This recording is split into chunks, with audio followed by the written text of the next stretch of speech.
ನಮಸ್ತೆ, ನಾನು ನಿಮ್ಮ Pushpanjali. Welcome back to my channel. ಇವಾಗ ವೆದರ್ ಯಾವ ರೀತಿ ಇದೆ ಅಂದ್ರೆ ಫುಲ್ಲು ಚಳಿ ಚಳಿಯಾಗಿದೆ. ಅದೊಂದಾದ್ರೆ ಇವಾಗ ವಾರದಲ್ಲಿ ಒಂದಿನ ಅಥವಾ 2 ದಿನ ಕಂಟಿನ್ಯೂಸ್ ಆಗಿ ಮಳೆ ಬೇರೆ ಹಿಡ್ಕೊಂಡ್ಬಿಡತ್ತೆ. ಬೆಳಗ್ಗೆ ಹೊತ್ತು ಎದ್ದೊಳ್ಬೇಕು ಅಂದ್ರೆ ಎಷ್ಟು ಕಷ್ಟ ಆಗತ್ತೆ ಅಲ್ವಾ? ಕಷ್ಟ ಆಗ್ಲಿ ಸುಖ ಆಗ್ಲಿ ನಮ್ಗ್ ಲೇಡೀಸ್ಗಂತೂ ತಪ್ಪಿದ್ದಲ್ಲ, ಎದ್ದೊಳ್ಳೇಬೇಕಾಗತ್ತೆ. ನಮ್ಮನೇಲಿ ನಾನೇನಾದ್ರೂ ಒಂದ್ ವೇಳೆ ಎದ್ದಿಲ್ಲ ಅಂತಂದ್ರೆ ಯಾರು ಎದ್ದೊಳೋದೇ ಇಲ್ಲ. ನಾನು ಹಂಗೂ ಕೇಳ್ತೀನಿ, ನಾನು ಒಂದ್ ಸ್ವಲ್ಪ ಹೊತ್ತು ಮಲಗಿದ್ರೆ ನಿಮ್ ಪಾಡಗ್ ನೀವ್ ಎದ್ದು ರೆಡಿ ಆಗ್ಬೋದಲ್ವಾ ಅಂತ ಹೇಳಿ. ಇಲ್ಲ ನೀನ್ ಎದ್ದೋಳಿಲ್ಲ ಅಂತಂದ್ರೆ ನಮ್ಗೆ ಬೆಳಕೆ ಆಗಿಲ್ಲ ಅನ್ನೋ ತರ ಫೀಲ್ ಬರುತ್ತೆ ಅಂತ ಅಂದ್ಬಿಟ್ಟು ಇವನ್ ನನ್ ಮಕ್ಳು ಹಂಗೆ ಹೇಳ್ತಾರೆ, ನಮ್ಮ ಮನೆಯವರು ಅದೇ ರೀತಿನೇ ಹೇಳ್ತಾರೆ.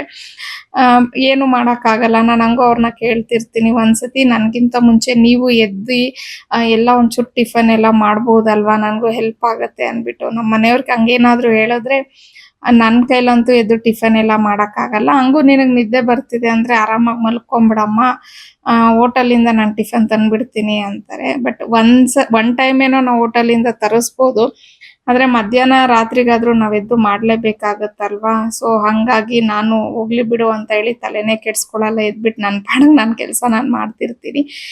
ನಿಮ್ ಮನೆಗಳಲ್ಲೆಲ್ಲ ಯಾವ ತರ ಅಂತ ಅಂದ್ರೆ ನೀವು ಎದ್ದು ನಿಮ್ ಮನೇಲಿ ಎಲ್ಲಾರ್ನು ಎಬ್ಬರಿಸ್ಬೇಕಾ, ಇಲ್ಲ ನಿಮ್ಗಿಂತ ಮುಂಚೆ ಅವ್ರು ಎದ್ದು ನಿಮ್ಗೆ ಏನಾದ್ರು ಒಂಚೂರು ಹೆಲ್ಪ್ ಮಾಡ್ತಾರ, ಯಾವ ತರ ಇರತ್ತೆ ಅಂತ ಹೇಳಿ ಕಮೆಂಟ್ ಅಲ್ಲಿ ತಿಳಿಸಿ.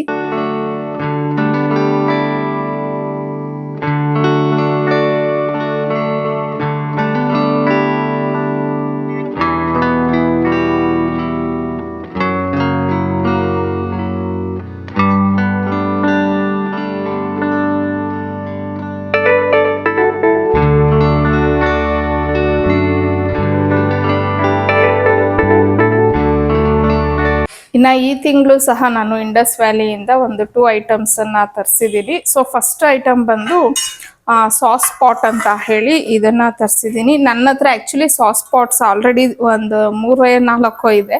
ಬಟ್ ಅದೇನಾಗಿದೆ ಅಂತಂದ್ರೆ 2 ಬಂದು ಸ್ಮಾಲ್ ಸೈಜ್ ತರಿಸ್ಕೊಂಡ್ಬಿಟ್ಟಿದೆ. ಅವಾಗ ನನಗೆ ಸೈಜ್ ಸ್ವಲ್ಪ ಹೆಚ್ಚು ಕಮ್ಮಿ ಆಗ್ಬಿಟ್ಟು ಇನ್ನೊಂದು ಬಂದು ಸ್ವಲ್ಪ ದೊಡ್ಡ ಸೈಜ್ ತರಿಸಿದ್ದೆ. ಬಟ್ ಈ ಸತಿ ನನಗೆ ಒಂದು ಮೀಡಿಯಂ ಸೈಜ್ ಬೇಕಿತ್ತು ಅಂತ ಹೇಳಿ ಇದನ್ನ ತರಿಸಿದ್ದೀನಿ.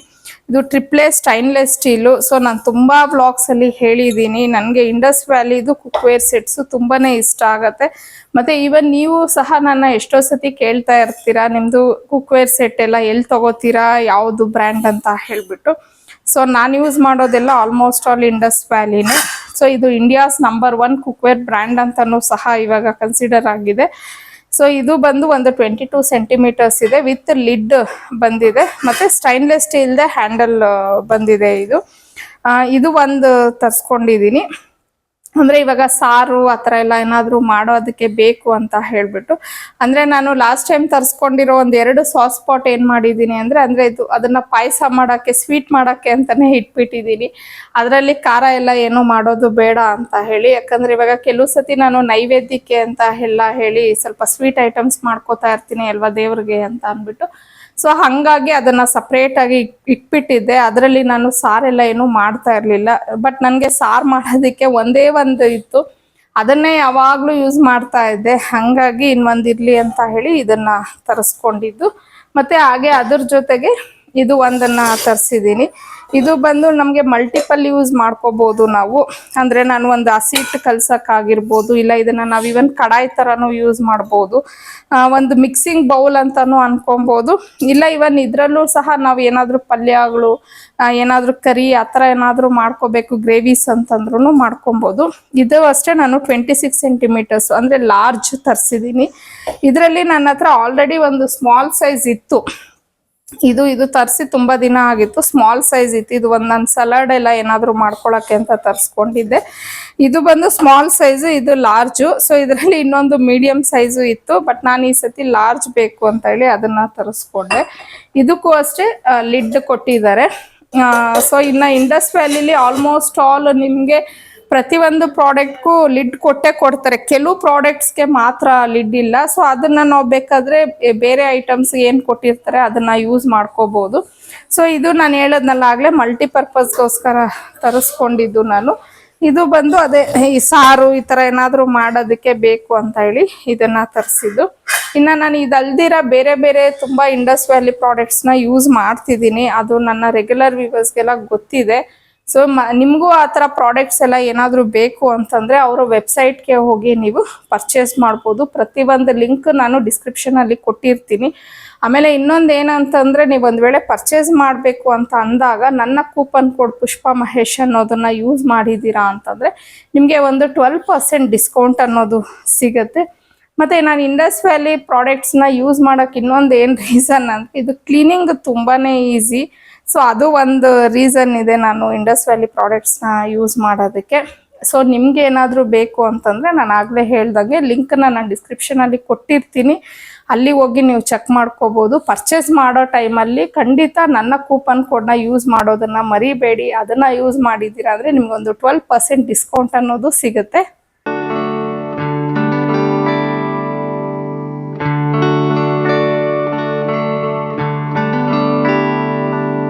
ಇವತ್ತು ಟಿಫನ್ಗೆ ನಾನು ಹೆಸರು ಕಾಳಿಂದ ದೋಸೆ ಮಾಡೋಣ ಅಂತ ಹೇಳಿ ಹೆಸರು ಕಾಳು ಮತ್ತು ಅಕ್ಕಿ ಎರಡೂ ನೆನೆಸಿಟ್ಟಿದ್ದೆ ರಾತ್ರಿನೇ. ಇದಕ್ಕೆ ನಾನು 2 ಕಪ್ ಹೆಸರು ಕಾಳಿಗೆ 1 ಕಪ್ ಅಷ್ಟು ಅಕ್ಕಿನ ಹಾಕಿ ನೆನೆಸಿದ್ದೀನಿ. ಈಗ ಇದನ್ನು ರುಬ್ಕೊಬೇಕಾಗತ್ತೆ. ಇನ್ನು ರುಬ್ಕೊಳ್ಳುವಾಗ ನಾನು ಇದಕ್ಕೆ ಒಂದು 5ರಿಂದ 6 ಹಸಿಮೆಣಸಿನ್ಕಾಯಿ, ಅಂದರೆ ಖಾರ ನೀವು ಯಾವ ರೀತಿ ತಿಂತೀರೋ ಆ ರೀತಿ ಹಾಕ್ಕೊಬೋದು.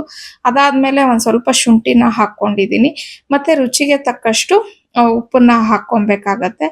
ಆಮೇಲೆ ಒಂದು ಅರ್ಧ ಸ್ಪೂನ್ ಅಷ್ಟು ನಾನು ಜೀರಿಗೆ ಹಾಕ್ಕೊಂಡಿದ್ದೀನಿ. ಕೆಲವ್ರಿಗೆ ಇದಕ್ಕೆ ಜೀರಿಗೆ ಜಾಸ್ತಿ ಹಾಕಿದ್ರೆ ಇಷ್ಟ ಆಗುತ್ತೆ, ಬಟ್ ನನಗೆ ಆ ಫ್ಲೇವರ್ ಅಷ್ಟೊಂದು ಇಷ್ಟ ಆಗಲ್ಲ. ಹಾಗಾಗಿ ನಾನು ಜಾಸ್ತಿ ಜೀರಿಗೆ ಏನೇನು ಹಾಕಕ್ಕೆ ಹೋಗೋದಿಲ್ಲ. ನಿಮಗೆ ಬೇಕಂದ್ರೆ ನೀವು ಜೀರಿಗೆನ ಹಾಕ್ಕೊಬೋದು. ಮತ್ತು ಇದು ನಾವು ದೋಸೆಗೆ ಯಾವ ಥರ ರುಬ್ತೀವೋ ಅದೇ ಥರ ನುಣ್ಣಗೆ ರುಬ್ಕೊಬೇಕಾಗತ್ತೆ. ಇನ್ನು ಈ ದೋಸೆ ಬ್ಯಾಟರ್ನ ನಾವು ಹುಳಿ ಬರೋವರೆಗೂ ಇಡಬೇಕು ಆ ಥರ ಎಲ್ಲ ಏನೂ ಇಲ್ಲ. ಇನ್ಸ್ಟೆಂಟಾಗೆ ನಾವು ದೋಸೆನ ಮಾಡ್ಕೊಬೋದು. ಇನ್ನು ನಾನು ಇದನ್ನು ಸೌಟಲ್ಲಿ ಮಿಕ್ಸ್ ಮಾಡಿಬಿಟ್ಟು ಒಂದು ಸ್ವಲ್ಪ ಹೊತ್ತು ಹಾಗೆ ಅಂದರೆ ಒಂದು 5 ನಿಮಿಷ ಇಡ್ತಿದ್ದೀನಿ. ಏನಕ್ಕೆ ಅಂದರೆ ಅಷ್ಟರೊಳಗೆ ನಾನು ಚಟ್ನಿ ರೆಡಿ ಮಾಡ್ಕೊಬೇಕು. ಹಾಗಾಗಿ ಇನ್ನು ಇದಕ್ಕೆ ಅಂತ ಹೇಳಿ ನಾನು ಟೊಮೊಟೊ ಚಟ್ನಿನ ಮಾಡ್ಕೊತಾ ಇದ್ದೀನಿ. ಟೊಮೊಟೊ ಚಟ್ನಿಗೆ ನಾನು ಈರುಳ್ಳಿ, ಬೆಳ್ಳುಳ್ಳಿ, ಒಣಮೆಣ್ಸಿನ್ಕಾಯಿ, ಕರಿಬೇವು, ಟೊಮೊಟೊ, ಹಾಗೆಯೇ ಸ್ವಲ್ಪ ಜೀರಿಗೆ ಮತ್ತು ಉಪ್ಪು ಇಷ್ಟನ್ನು ಹಾಕಿ ಎಣ್ಣೆಯಲ್ಲಿ ಫ್ರೈ ಮಾಡಿಕೊಂಡು ತಣ್ಣಗಾದ್ಮೇಲೆ ರುಬ್ಬಿ ಅದಕ್ಕೆ ಒಗ್ಗರಣೆನ ಹಾಕ್ಕೊತೀನಿ. ಇನ್ನು ಇದು ನಾವು ತವಾ ಮೇಲೆ ದೋಸೆನ ಹಾಕುವಾಗಲೂ ಅಷ್ಟೇ ಸ್ವಲ್ಪನೂ ಇದು ಅಂಟೋದು ಆ ಥರ ಎಲ್ಲ ಏನೂ ಆಗಲ್ಲ. ತುಂಬ ಚೆನ್ನಾಗಿ ಎದೊಳುತ್ತೆ. ಅಂದರೆ ಕೆಲವ್ರಿಗೆ ಹೊಸದಾಗಿ ಯಾವುದಾದ್ರೂ ಬೇರೆ ಥರ ದೋಸೆ ರೆಸಿಪೀಸ್ ಟ್ರೈ ಮಾಡಬೇಕು ಅಂತಂದರೆ ಎಲ್ಲೋ ಒಂದು ಕಡೆ ಮನಸ್ಸಲ್ಲಿ ಅದಿರುತ್ತೆ, ಎಲ್ಲಿ ತವಾಗೆ ಅಂಟ್ಕೊಂಡ್ಬಿಡತ್ತೋ ಅಂತೇಳಿ. ಯಾಕಂದರೆ ನನಗೆ ಆ ಥರ ಇರುತ್ತೆ. ನಾನು ಹೊಸದಾಗಿ ಯಾವುದಾದ್ರೂ ಒಂದು ದೋಸೆ ರೆಸಿಪಿ ಟ್ರೈ ಮಾಡುವಾಗ ಅದೇ ಯೋಚನೆ ಮಾಡ್ತಾ ಇರ್ತೀನಿ, ತವಾಗ ಅಂಟ್ಕೊಂಡ್ಬಿಡತ್ತಾ ಅಂತ ಹೇಳಿ. ಸೊ ಇದು ಆ ಥರ ಎಲ್ಲ ಏನೂ ಆಗಲ್ಲ, ತುಂಬ ಚೆನ್ನಾಗಿ ಎದೊಳುತ್ತೆ. ಮತ್ತು ನಾನು ಇವನ್ ದೋಸೆ ಮಾಡೋಕ್ಕೆ ಅಂತ ಯೂಸ್ ಮಾಡೋ ತವಾನು ಸುಮಾರು ಜನ ಕೇಳ್ತಾ ಇರ್ತೀರ ಯಾವುದದು ಬ್ರ್ಯಾಂಡ್ ಅಂತ ಹೇಳಿ. ಅದು ಸಹ ನಾನು ಇಂಡಸ್ ವ್ಯಾಲಿದೇನೆ ಯೂಸ್ ಮಾಡ್ತಾ ಇರೋದು. ಇನ್ನು ಇವತ್ತು ಜ್ಯೂಸ್ಗೆ ನಾನು ಬೂದ್ಗುಂಬಳಕಾಯಿ ಮತ್ತು ಹಾಗೆ ನಲ್ಲಿಕಾಯಿ ಇತ್ತು, ಅದರಿಂದನೇ ಹೆಲ್ದಿ ಡ್ರಿಂಕ್ ಮಾಡ್ಕೊಂಡಿದ್ದೆ.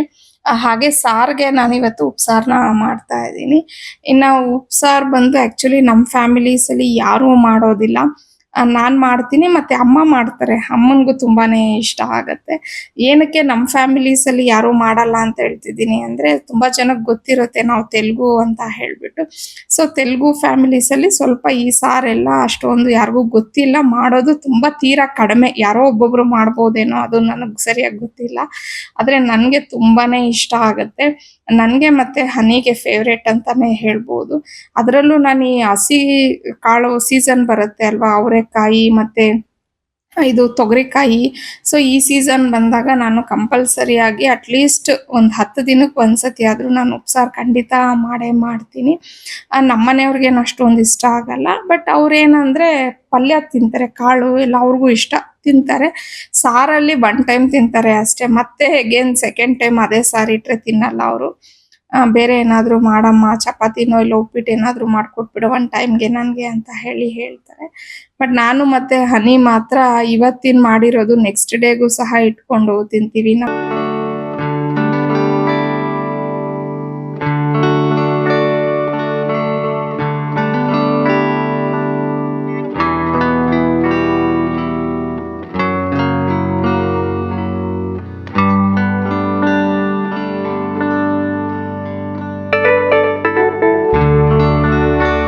ನಮ್ಮ ಮನೇಲಿ ಪೂಜೆ ಎಲ್ಲ ಆದಮೇಲೆ ಕೆಲಸಗಳನ್ನೆಲ್ಲ ಮುಗಿಸ್ಕೊಂಡು ನಾನು ಸ್ವಲ್ಪ ಹೊರಗಡೆ ಹೋಗಿದ್ದೆ.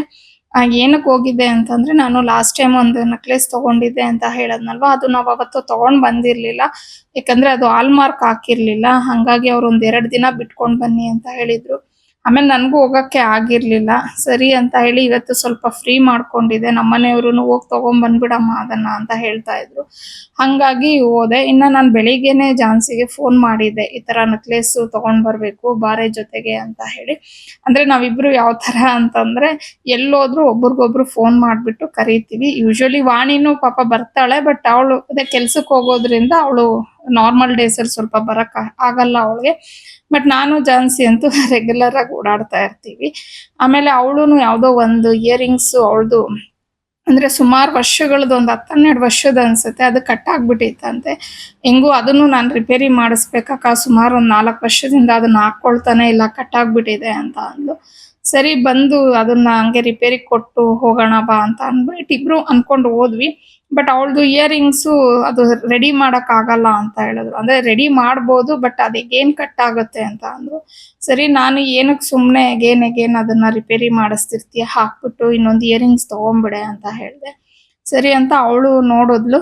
ಆಮೇಲೆ ನಾವು ಅದನ್ನ ನೋಡ್ತಿದ್ದಂಗೆ ನಮ್ಗೆ ಒಂದು ಚೈನ್ ಇಷ್ಟ ಆಯ್ತು. ಇಬ್ಬರಿಗೂ ತುಂಬಾನೇ ಇಷ್ಟ ಆಗೋಯ್ತು. ಅದು ಚೈನು ಬಿಡಕ್ಕೆ ಮನ್ಸಾಗ್ಲಿಲ್ಲ. ಬಟ್ ನನ್ನ ಹತ್ರ ಅಷ್ಟು ಬಜೆಟ್ ಇರ್ಲಿಲ್ಲ, ಯಾಕಂದ್ರೆ ಈಗ ಆಲ್ರೆಡಿ ತಗೊಂಡಿದ್ವಿ ಅಲ್ವಾ. ಹಂಗೆ ಅದಕ್ಕೆ ನಾನು ಅವಳಿಗೆ ಹೇಳ್ದೆ, ನೀನ್ ತಗೋ ಜಾನ್ಸಿ, ತುಂಬಾ ಚೆನ್ನಾಗಿದೆ ಅಂತ ಹೇಳ್ಬಿಟ್ಟು. ಸೊ ನನ್ಗೆ ನಾನೇ ತಗೋಬೇಕು ಆತರ ಏನೂ ಇಲ್ಲ, ನನ್ ತಂಗಿದಿರ್ ತಗೊಂಡ್ರು ನನ್ಗದು ಖುಷಿನೇ. ಇವನ್ ಅವರು ಅಷ್ಟೇನೆ. ನಮ್ಮೂರು ಜನದಲ್ಲಿ ಒಂಥರ ಅಂಡರ್ಸ್ಟ್ಯಾಂಡಿಂಗ್ ಚೆನ್ನಾಗಿದೆ. ಯಾರೇನ್ ತಗೊಂಡ್ರು ಜಲಸಿ ಪಡೋದು, ಅವಳ ಹತ್ರ ಅಷ್ಟಿದೆ ಇಷ್ಟಿದೆ ಆತರ ಎಲ್ಲ ನಮ್ ಮೆಂಟಾಲಿಟಿ ಇಲ್ಲ. ಇನ್ನು ಖುಷಿ ಪಡ್ತೀವಿ, ಇನ್ನು ತಗೊಳ್ಳಿ ಅಂತ ಅನ್ಕೊಂಡು 3 ಜನ ಒಬ್ರಿಗೊಬ್ರು ಏನ್ ತಗೊಂಡ್ರು ನಾವು ಖುಷಿ ಪಡ್ತೀವಿ. ಸರಿ ಅವಳು ತಗೊಂಡ್ಳು. ಅವಳು ಆಕ್ಚುಲಿ ಇಯರಿಂಗ್ಸ್ ಬಂದು ಅವಳದ್ದು ತಗೊಂಡ್ಳು, ಅದು ಡಿಸೈನ್ ಚೆನ್ನಾಗಿತ್ತು. ನಾನೀಗ ವರಮಹಾಲಕ್ಷ್ಮಿ ಟೈಮಲ್ಲಿ ತಗೊಂಡಿದ್ದೆ. ಸೊ ಸ್ವಲ್ಪ ಹೆಚ್ಚು ಕಮ್ಮಿ ಇದೆ, ಬಟ್ ಅವಳದು ಚೆನ್ನಾಗಿತ್ತು. ಆಮೇಲೆ ಇಬ್ರುನು ನಾವೇನು ಸೆಲೆಕ್ಷನ್ ಮಾಡಿ, ನಂದೇನ್ ಸೆಲೆಕ್ಷನ್ ಇರ್ಲಿಲ್ವಲ್ಲ, ಸೊ ತಗೊಂಡು ಅಂದ್ರೆ ನಾವೇನಂದ್ರೆ ಈ ತರ ಗೋಲ್ಡ್ ಏನಾದ್ರು ಪರ್ಚೇಸ್ ಮಾಡಕ್ ಹೋದ್ರೆ ಎಲ್ಲೂ ಬೇರೆ ಕಡೆ ಹೋಗೋದಿಲ್ಲ, ಡೈರೆಕ್ಟ್ ಆಗಿ ಮನೆಗ್ ಬಂದ್ಬಿಡ್ತೀವಿ. ಯಾಕಂದ್ರೆ ಅಷ್ಟು ಸೇಫ್ ಇಲ್ಲ ಅಂತ ಹೇಳಿ. ಹಂಗೂ ನಮ್ದು ಬೇರೆ ಶಾಪಿಂಗ್ ಇದೆ ಈ ಮಲ್ಲೇಶ್ವರಂ ಅಲ್ಲಿ, ಎಲ್ಲಾದ್ರೂ ಹೋಗ್ಬೇಕು ಆ ಕಡೆ ಈ ಕಡೆ ಅಂತ ಅಂದ್ರೆ ನಾವೇನ್ ಮಾಡ್ತೀವಿ, ಗೋಲ್ಡ್ ಎಲ್ಲ ಸೆಲೆಕ್ಟ್ ಮಾಡ್ಬಿಟ್ಟು ಅವ್ರ ಶಾಪ್ ಅಲ್ಲೇ ಬಿಟ್ಬಿಟ್ಟು ಫಸ್ಟ್ ನಮ್ ಶಾಪಿಂಗ್ ಎಲ್ಲ ಮುಗಿಸ್ಕೊಂಡು ಲಾಸ್ಟ್ ಅಲ್ಲಿ ಅಗೇನ್ ಅವ್ರ ಅಂಗಡಿಗೆ ಬಂದು ಗೋಲ್ಡ್ ನ ತಗೊಂಡು ಆ ರೀತಿ ಮಾಡ್ತೀವಿ. ಸೊ ಇದೊಂದು ನಾನು ಎಲ್ಲಾರ್ಗೂ ಹೇಳ್ತೀನಿ, ಯಾವತ್ತೂ ಅಷ್ಟೇ ಗೋಲ್ಡ್ ಶಾಪಿಂಗ್ ಹೋದಾಗ ಆದಷ್ಟು ಅಲ್ಲಿ ಇಲ್ಲಿ ಹೋಗ್ಬೇಡಿ, ಅದಷ್ಟು ಸೇಫ್ ಅಲ್ಲ. ಆಮೇಲೆ ನಾವು ಸ್ವಲ್ಪ ಬೇಗನೆ ಮನೆಗ್ ಬಂದ್ಬಿಟ್ವಿ, ಯಾಕಂದ್ರೆ ಬೇರೆ ಏನು ನಮ್ದು ಶಾಪಿಂಗ್ ಇರ್ಲಿಲ್ಲ. ಹಂಗಾಗಿ ಮನೆಗ್ ಬಂದ್ವಿ. ಇನ್ನ ನಾನ್ ಮನೆಗ್ ಬಂದ್ಮೇಲೆ ಸ್ವಲ್ಪ ಫ್ರೆಶ್ನಪ್ ಎಲ್ಲ ಆಗಿ ಮತ್ತೆ ಸಂಜೆ ದೀಪ ಹಚ್ಚೋಣ ಅಂತ ಹೇಳ್ಬಿಟ್ಟು ಪೂಜೆ ಎಲ್ಲ ಮಾಡ್ತಾ ಇದ್ದೆ. ನನ್ ಮನೆಗೆ ಏನೇ ಒಂದ್ ತರ್ಲಿ ಅಂದ್ರೆ ಚಿನ್ನ ಬೆಳ್ಳಿ ಈ ತರ ನಾನು ಏನು ದೇವ್ರ ಮನೇಲಿ ಅಕ್ಷಯ ಕುಂಡ ಅಂತ ಹೇಳಿ ಇಟ್ಟಿದೀನಿ ಅಲ್ವಾ, ಅದ್ರಲ್ಲಿ ಇಟ್ಬಿಟ್ಟು ಪೂಜೆ ಮಾಡಿ ಒಂದ್ ಅರ್ಧ ಗಂಟೆ ಆದ್ಮೇಲೆನೆ ಅದನ್ನ ತೆಗ್ದಿಡ್ತೀನಿ. ಸೊ ಇದು ನಾನು ತುಂಬಾ ವರ್ಷದಿಂದ ಫಾಲೋ ಮಾಡ್ಕೊಂಡ್ ಬಂದ್ಬಿಟ್ಟಿದೀನಿ, ಅದು ನನ್ಗೆ ಅಭ್ಯಾಸನೂ ಆಗೋಗ್ಬಿಟ್ಟಿದೆ. ಪ್ಲಸ್ ಪ್ರತಿಯೊಬ್ರು ನನ್ನ ಪ್ರಕಾರ ಅಷ್ಟೇ ಅನ್ಕೋತೀನಿ ಅಲ್ವಾ, ಮನೆಗ್ ನಾವ್ ಏನೇ ಒಂದ್ ವಸ್ತು ತಂದ್ರು ಫಸ್ಟ್ ದೇವ್ರ ಹತ್ರ ಇಟ್ಟು ನಾವು ಪೂಜೆ ಮಾಡೇ ಮಾಡ್ತೀವಿ. ಸೊ ನಾನು ಅದನ್ನೇ ಮಾಡ್ತೀನಿ. ಆದ್ರೆ ನಾನು ದೇವ್ರ ಹತ್ರ ಇಡೋ ಬದಲು ಕುಂಡದೊಳಗಡೆ ಹಾಕ್ಬಿಟ್ಟು ಮಾಡ್ತೀನಿ. ಅದನ್ನ ನಾನು ಅಕ್ಷಯ ತೃತೀಯ ದಿನ ಸ್ಥಾಪನೆ ಮಾಡಿರೋದು. ಸೊ ನಾನು ಆಲ್ರೆಡಿ ಅದ್ರ ಬಗ್ಗೆ ಎಲ್ಲ ಡೀಟೇಲ್ಸ್ ಬ್ಲಾಗ್ಸ್ ಅಲ್ಲಿ ಅಪ್ಲೋಡ್ ಮಾಡಿದ್ದೀನಿ. ನಿಮ್ಗೂ ಅಂದ್ರೆ ರೆಗ್ಯುಲರ್ ಆಗಿ ನೋಡೋರವ್ರಿಗೆ ಗೊತ್ತಿರತ್ತೆ ಅಂತ ಹೇಳಿ ಅನ್ಕೊಂತೀನಿ. ಸೊ ನನ್ಗೆ ಅದು ಒಂಥರ ಅದ್ರಲ್ಲಿ ಹಾಕಿ ತೆಗ್ದಿಟ್ಟಿದ್ದೀನಿ ಅಂತಂದ್ರೆ ಮತ್ತಿನ್ನೊಂದು ತಗೋತೀನೇನೋ ಅನ್ನೋದು ಒಂದು ನಂಬಿಕೆ. ಬಟ್ ನಾನು ಅದನ್ನ ನಿಜವಾಗ್ಲೂ, ಯಾಕಂದ್ರೆ ನಾನು ಅದನ್ನ ಫಾಲೋ ಮಾಡ್ಕೊಂಡ್ ಬಂದಿರೋದ್ರಿಂದ ನನ್ಗೆ ಒಳ್ಳೇದೇ ಆಗುತ್ತೆ ಅಂತ ಹೇಳಿ ನಾನು ಅನ್ಕೋತಾ ಇರ್ತೀನಿ. ಇನ್ನೊಂದು ಏನಂತಂದ್ರೆ ನಾವ್ ಏನೇ ಕೆಲಸ ಮಾಡ್ಲಿ ಅಂದ್ರೆ ದೇವ್ರ ವಿಚಾರಕ್ಕೆ ಬಂದಾಗ ಯಾವುದೇ ಒಂದು ವ್ರತ ಮಾಡ್ಲಿ ಪೂಜೆ ಮಾಡ್ಲಿ ನಮ್ಗೆ ಶ್ರದ್ಧೆ ಭಕ್ತಿ ಮತ್ತೆ ದೇವ್ರ ಮೇಲೆ ಒಂದು ನಂಬಿಕೆ ಅನ್ನೋದು ಇರ್ಬೇಕಾಗತ್ತೆ. ಸೊ ಅದಕ್ಕೋಸ್ಕರ ನಾವು ನಂಬಿಕೆ ಇಟ್ಕೊಂಡು ಮಾಡಿದೀವಿ ಅಂದ್ರೆ ಖಂಡಿತ ಇವತ್ತಲ್ಲ ನಾಳೆ ಅದ್ರ ಪ್ರತಿಫಲ ಸಿಕ್ಕೇ ಸಿಗುತ್ತೆ ಅಂತ ಹೇಳಿ ನಾನು ಯಾವಾಗ್ಲೂ ಅನ್ಕೋತೀನಿ.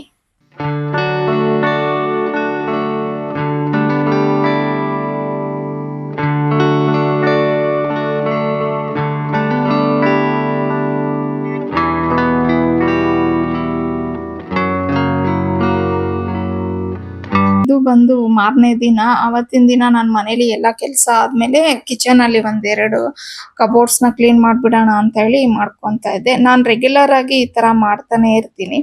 ಯಾಕಂದ್ರೆ ಈಗ ವುಡ್ ವರ್ಕ್ ಮಾಡಿಸಿರೋರ್ಗೆಲ್ಲರಿಗೂ ಗೊತ್ತೇ ಇರತ್ತೆ, ನಾವು ಸ್ವಲ್ಪ ಕ್ಲೀನ್ ಮಾಡಿಲ್ಲ ಅಂತಂದ್ರೆ ಸಣ್ಣ ಸಣ್ಣ ಜಿರಳೆಗಳು ಸೇರ್ಕೊಳ್ಳೋ ಚಾನ್ಸಸ್ ತುಂಬಾನೇ ಇರತ್ತೆ. ಇವನ್ ನನಗೆ ಸುಮಾರು ಜನ ಕೇಳ್ತಿರ್ತೀರಾ ನಿಮ್ಮ ಮನೇಲಿ ಜಿರಳೆ ಇಲ್ವಾ ಅಂತ ಹೇಳಿ.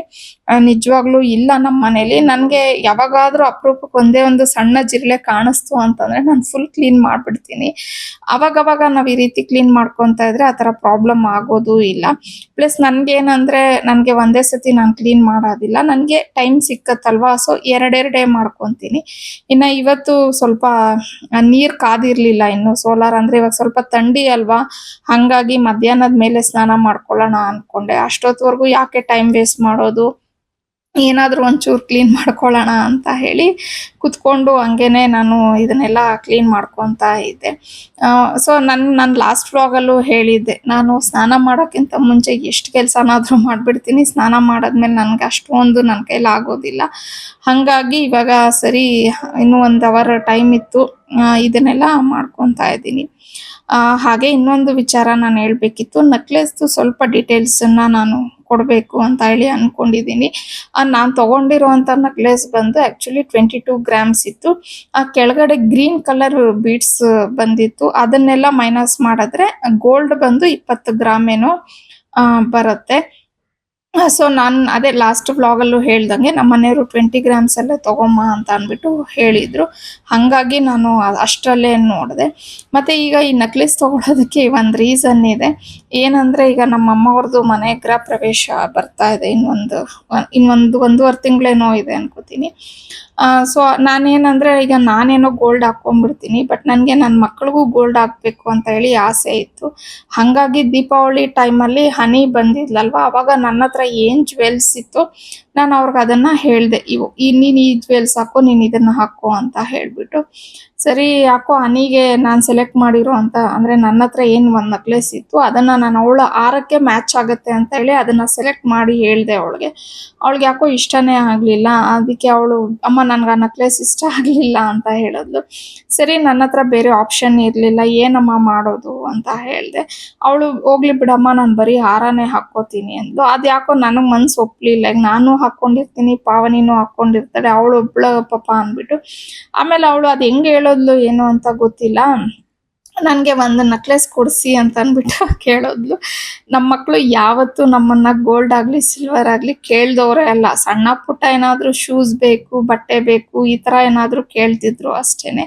ಅವತ್ತು ನಮ್ಮನೆಯವರು ಇದ್ರು, ಅವಳು ಹಂಗೆ ಕೇಳಿದಾಗ ಅವ್ರಿಗೂ ಒಂಥರ ಸರ್ಪ್ರೈಸ್ ಆಯಿತು. ಯಾವತ್ತೂ ಬಾಯ್ಬಿಟ್ಟು ಮಗು ಗೋಲ್ಡ್ ಕೊಡಿಸಿ ಅಂತ ಕೇಳ್ದವಳೆ ಅಲ್ಲ, ಬಟ್ ಇವತ್ತು ಕೇಳ್ತಿದ್ದಾಳೆ ಅಂದ್ಬಿಟ್ಟು. ಆಮೇಲೆ ನಾನು ಹಂಗೆ ನಮ್ಮ ಮನೆಯವ್ರನ್ನ ಕೇಳಿದೆ, ಕೊಡಿಸಿ ಅವಳು ಕೇಳ್ತಿದ್ದಾಳಲ್ವಾ ಅಂದ್ಬಿಟ್ಟು. ಪಾಪ ಆಮೇಲೆ ನಮ್ಮ ಹನಿ ಪಾಪ ನಾನು ಸುಮ್ಮನೆ ಹೇಳಿದ್ದು, ನಾನು ಬರೀ ಹಾರ ಹಾಕ್ಕೊತೀನಿ ಬಿಡಿ, ನನಗೆ ನೆಕ್ಲೆಸ್ ಬೇಡ ಅಂದ್ಲು. ಬಟ್ ನಮ್ಮ ಮನೆಯವ್ರಿಗೂ ಯಾಕೋ ಒಂಥರ ಮನಸ್ಸು ಸಮಾಧಾನ ಆಗಲಿಲ್ಲ. ನನ್ನ ಮಗಳು ಯಾವತ್ತೂ ಕೇಳ್ದಿರೋಳು ಕೇಳಿದ್ದಾಳೆ, ಪ್ಲಸ್ ನೀನು ಪಾವನಿ ಹಾಕ್ಕೊಂಡು ಅವಳೊಬ್ಳು ಹಾಕ್ಕೊಂಡೇ ಇದ್ರೆ ಚೆನ್ನಾಗಿರಲ್ಲ, ಹೋಗ್ಲಿ ಬಿಡು, ಅವಳಿಗೆ ನೆಕ್ಲೆಸ್ ಇಷ್ಟ ಇಲ್ಲ ಅಲ್ವಾ, ಇನ್ನೊಂದು ತಗೊಳ್ಳೋಣ ಅಂತ ಅಂದ್ಕೊಂಡು ನಾವು ಅದನ್ನು ತಗೊಂಡಿದ್ದು ಅವಳಿಗೆ. ಹಂಗನ್ಬಿಟ್ಟು ಹನಿಗೆ ಅಂತ ಹೇಳಿ ನಾವೇನು ತಗೊಂಡಿಲ್ಲ, ಬಟ್ ಆ ಟೈಮಲ್ಲಿ ಅವಳು ಹಾಕ್ಕೊಳ್ಳಿ ಅಷ್ಟೇ. ನಾನು ಏನೇ ತೊಗೊಂಡ್ರು 3 ಜನ ಹಾಕ್ಕೊಳ್ಳೋ ಥರನೇ ತೊಗೊಳಕ್ಕೆ ಟ್ರೈ ಮಾಡ್ತಿರ್ತೀನಿ. ಬಟ್ ನನ್ನ ಮಕ್ಳಿಗೆ ನಾನು ಇದುವರೆಗೂ ಯಾವುದೇ ಒಂದು ಅವ್ರಿಗೆ ಅಂದ್ಬಿಟ್ಟು ಗೋಲ್ಡ್ ನಾನು ಪರ್ಚೇಸ್ ಮಾಡಿಲ್ಲ. ನನಗೇನಂದರೆ ಅವ್ರ ಮದುವೆ ಟೈಮಲ್ಲಿ ಹೊಸ್ದಾಗೇನೆ ಎಲ್ಲ ಕೊಡಿಸ್ಬೇಕು ಅಂತ ನನಗೆ ಆಸೆ ಇದೆ. ನೋಡೋಣ ಮುಂದಕ್ಕೆ ಹೆಂಗಾಗತ್ತೆ ಅಂತ ಹೇಳಿ. ಸೊ ಹಂಗಾಗಿನೇ ಇದು ಒಂದು ನೆಕ್ಲೆಸ್ನ ನಾವು ಪರ್ಚೇಸ್ ಮಾಡಿದ್ದು. ಇವಾಗ ನೆಕ್ಲೆಸ್ ಬಂದು ಆ್ಯಕ್ಚುಲಿ ಅಮೌಂಟ್ ಎಷ್ಟಾಯಿತು ಅಂತ ಅಂದ್ಬಿಟ್ಟು ಕೆಲವರು ಕೇಳ್ತಾ ಇದ್ರೆ, ಅಂದರೆ ಮೇಕಿಂಗ್ ಚಾರ್ಜು, ವೇಸ್ಟೇಜು, ಇದೆಲ್ಲನೂ ಡೀಟೇಲ್ಸು. ಸೊ ಅದ್ರ ಬಗ್ಗೆ ನನಗೆ ಅಷ್ಟಾಗಿ ಗೊತ್ತಿಲ್ಲ. ಯಾಕಂದರೆ ನಾನು ಯಾವಾಗಲೂ ಅಷ್ಟೇ, ನಾನು ಏನೇ ಒಂದು ಪರ್ಚೇಸ್ ಮಾಡಬೇಕು ಅಂತ ಅಂದರೆ ನಮ್ಮ ಮನೆಯವ್ರು ಇಷ್ಟು ಗ್ರಾಮ್ಸಲ್ಲಿ ತಗೋ ಅಂತ ಹೇಳ್ತಾರಲ್ವ, ನಾನು ಅಷ್ಟು ಗ್ರಾಮ್ಸಲ್ಲಿ ಅವ್ರನ್ನ ಕೇಳಿಬಿಟ್ಟು ಡಿಸೈನ್ ಅಷ್ಟೇ ನಾನು ಸೆಲೆಕ್ಟ್ ಮಾಡ್ತೀನಿ. ಪೇಮೆಂಟು ಪ್ರತಿಯೊಂದು ಅವರೇ ಮಾತಾಡಿ ಅವರೇ ಕೊಡೋದು. ಪ್ಲಸ್ ನನ್ಗೆ ಆ ಕ್ಯಾಲ್ಕುಲೇಷನ್ಸು ಅಷ್ಟೊಂದು ಗೊತ್ತಾಗೋದಿಲ್ಲ. ನಾನು ಕೆಲವು ಸತಿ ಅವ್ರು ಇಲ್ದೇ ಇದ್ದಾಗ ನಾನು ಸಹ ಹೋಗಿ ಗೋಲ್ಡ್‌ನ ಪರ್ಚೇಸ್ ಮಾಡ್ತೀನಿ. ಬಟ್ ಆ ಟೈಮಲ್ಲಿ ಏನಾಗುತ್ತೆ ಅಂದ್ರೆ ನನ್ಗೆ ಯಾವ್ದು ಇಷ್ಟ ಆಗುತ್ತೋ ನಾನು ಅದನ್ನ ತಗೊಂಡ್ಬಿಡ್ತೀನಿ. ಒಂದಿಷ್ಟು ಅಮೌಂಟ್ ಅಂತ ಒಂದು ಅಡ್ವಾನ್ಸ್ ಅಮೌಂಟ್ ಅಂತ ಹೇಳಿ ಅವ್ರಿಗೆ ಶಾಪ್ ಅವ್ರಿಗೆ ಕೊಟ್ಬಿಟ್ಟು, ಅಂದ್ರೆ ನಾವು ತುಂಬಾ ವರ್ಷದಿಂದ ಒಂದೇ ಶಾಪಲ್ಲಿ ಪರ್ಚೇಸ್ ಮಾಡ್ತಿರೋದ್ರಿಂದ ಅವ್ರೇನ್ ಮಾಡ್ತಾರೆ, ನೀನು ಒಡವೆ ತಗೊಂಡ್ ಹೋಗಮ್ಮ ಮಹೇಶ್ ಅವ್ರ ಹತ್ರ ನಾನು ಮಾತಾಡ್ಕೋತೀನಿ ಅಂತ ಅಂದ್ಬಿಟ್ಟು ಹೇಳಿ, ಆಮೇಲೆ ಅವರು ನಮ್ಮ ಮನೆಯವ್ರಿಗೆ ಕಾಲ್ ಮಾಡ್ತಾರೆ, ಈ ತರ ಪುಷ್ಪ ಅವ್ರು ಬಂದಿದ್ರು, ಜ್ಯುವೆಲ್ಸ್ ತಗೊಂಡ್ ಹೋಗಿದ್ದಾರೆ, ಇಷ್ಟಿಷ್ಟ ಆಗಿದೆ ಅಂದ್ಬಿಟ್ಟು. ಆಮೇಲೆ ನಮ್ಮ ಮನೆಯವರು ಯಾವತ್ತಾದ್ರೂ ಒಂದಿನ ಫ್ರೀ ಇದ್ದಾಗ ಹೋಗಿ ಅದನ್ನೆಲ್ಲ ಕ್ಯಾಲ್ಕುಲೇಟ್ ಮಾಡ್ಬಿಟ್ಟು ರಿಮೈನಿಂಗ್ ಅಮೌಂಟ್ ಏನಿದೆ ಅದನ್ನ ಕೊಟ್ಟು ಬರ್ತಾರೆ. ಸೊ ಹಂಗಾಗಿ ಇವಾಗ ನನಗೆ ಗೊತ್ತಿಲ್ಲದೆ ಇರೋ ವಿಚಾರನ ನಾನು ಅರ್ಧಂಬರ್ಧ ತಿಳ್ಕೊಂಡು ನಿಮ್ಮ ಹತ್ರ ನಾನು ಅದ್ರ ಬಗ್ಗೆ ಹೇಳಕ್ಕೆ ನನಗೆ ಇಷ್ಟ ಇಲ್ಲ. ಸೊ ಪೇಮೆಂಟ್ ಬಗ್ಗೆ ನನಗೆ ಐಡಿಯಾ ಇಲ್ಲ. ಮತ್ತೆ ನೆಕ್ಲೆಸ್ ಡಿಸೈನು ತೋರಿಸಿ ಅಂತ ಕೇಳ್ತಿದ್ರಿ. ಅದು ನನ್ನ ರೀಸನ್ ನಿಮ್ಗೆ ಹೇಳಿದ್ದೀನಿ, ನಾನು ಯಾಕೆ ಗೋಲ್ಡ್ ಜ್ಯುವೆಲ್ಸ್ನ ವ್ಲಾಗ್ ಮಾಡ್ತಿಲ್ಲ ಅಂತ ಹೇಳಿ. ಸೊ ಆ ನೆಕ್ಲೆಸ್ದು ನಾನು ಒಂದೇ ಒಂದು ತಮ್ನೇಲಲ್ಲಿ ಪಿಕ್ ಆ್ಯಡ್ ಮಾಡಿದ್ದೀನಿ. ನೀವು ಡಿಸೈನ್ ನೋಡಬೇಕು ಅಂದರೆ ಅದರಲ್ಲಿ ನೋಡ್ಕೋಬೋದು. ಆಮೇಲೆ ಸ್ವಲ್ಪ ತೊಗರಿಕಾಯಿ ಇತ್ತು, ಸಾರಿಗೆ ನಾಳೆ ಮಾಡ್ಕೊಳಕ್ಕೆ ಈಸಿ ಆಗುತ್ತೆ ಅಂತ ಅದನ್ನೆಲ್ಲ ಬಿಡಿಸಿಟ್ಕೊಂಡೆ. ಇನ್ನು ಫೈನಲ್ ಆಗಿ ಈ ವ್ಲಾಗ್ನ ಇಲ್ಲಿಗೆ ಎಂಡ್ ಮಾಡ್ತಾ ಇದ್ದೀನಿ. ಐ ಹೋಪ್ ನಿಮಗೆ ಇಷ್ಟ ಆಗಿರುತ್ತೆ ಅನ್ಕೋತೀನಿ. ಇಷ್ಟ ಆಗಿದ್ರೆ ಪ್ಲೀಸ್ ಲೈಕ್ ಮಾಡಿ, ಶೇರ್ ಮಾಡಿ, ಕಮೆಂಟ್ ಮಾಡಿ, ಹಾಗೆ ಸಬ್ಸ್ಕ್ರೈಬ್ ಮಾಡ್ಕೊಂಡು ನನ್ನ ವ್ಲಾಗ್ಸ್ನ ನೋಡಿ ಅಂತ ಹೇಳ್ತಾ ಮತ್ತೊಂದು ವ್ಲಾಗಲ್ಲಿ ನಿಮ್ಮನ್ನ ಭೇಟಿ ಆಗ್ತೀನಿ. ಅಲ್ಲಿವರೆಗೂ ಬಾಯ್, ಸಿ ಯು.